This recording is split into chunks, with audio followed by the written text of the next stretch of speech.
দুদিন পর পর যদি নিরামিষ খাওয়া হয়, পরের দিন মন চায় মাছ খাবার জন্য। ওই যে বাঙালি বলে কথা না।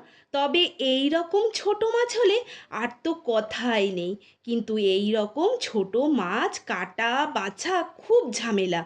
তারপরে এত গরম, তাই মনের ভালোবাসা আর গরমের কষ্ট এই দুটোকে বুকে রেখে মাছ বেছে কেটে ধুয়ে নিলাম।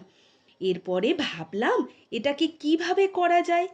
যেই ভাবা সেই কাজ, করেই নিলাম পোস্ত দিয়ে। তবে কিভাবে করলাম সেটা একটু বলা যাক। নুন হলুদ দিয়ে মাছগুলোকে মাখিয়ে রাখতে হবে বেশ খানিকক্ষণ। তারপর ঐতিহাসিক মশলার মেশিনটা বের করে তার মধ্যে দিয়ে দিতে হবে পোস্ত আর কাঁচা লঙ্কা। মানে শিলনোড়াতে বেটে নিতে হবে গো। শিলে বাটলে পোস্ত বাটাটা খুব মিহি হয়, বাটাটা মন্দ হয় না। এবারে কড়াইতে তেল দিয়ে মাছগুলোকে ভেজে তুলে নেব। ওই অবশিষ্ট তেলে কালো জিরে ফোড়ন দিয়ে দেব। ফোড়নের গন্ধ বেরোলেই সরু সরু করে কেটে রাখা আলু দিয়ে ভাজা ভাজা করে নেব। এবারে দেব টমেটো কুচি, নুন হলুদ দিয়ে নেড়ে চেড়ে বেটে রাখা পোস্ত দিয়ে আবারও ভালো করে কষিয়ে নিতে হবে। আর দিয়ে দেব শুকনো খোলায় ভেজে রাখা পোড়া সর্ষের গুঁড়ো।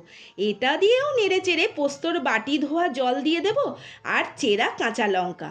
এবারে ঢাকা চাপা দিয়ে রাখবো খানিকক্ষণ। ঢাকা খুলে আলু সেদ্ধ হলে ভেজে রাখা মাছগুলো দিয়ে বেশ খানিকক্ষণ ফুটিয়ে নেব। ব্যাস, এবারে কড়াই থেকে নামিয়েই কাঁচা সর্ষের তেল ছড়িয়েই গরম গরম ভাতের সাথে খাবার পালা। হ্যাঁ, খাবার সময় ধৈর্য ধরে খেতে হবে, নইলে গলায় ফুটে যাবে কাঁটা। আজ আসি, আবার দেখা হবে।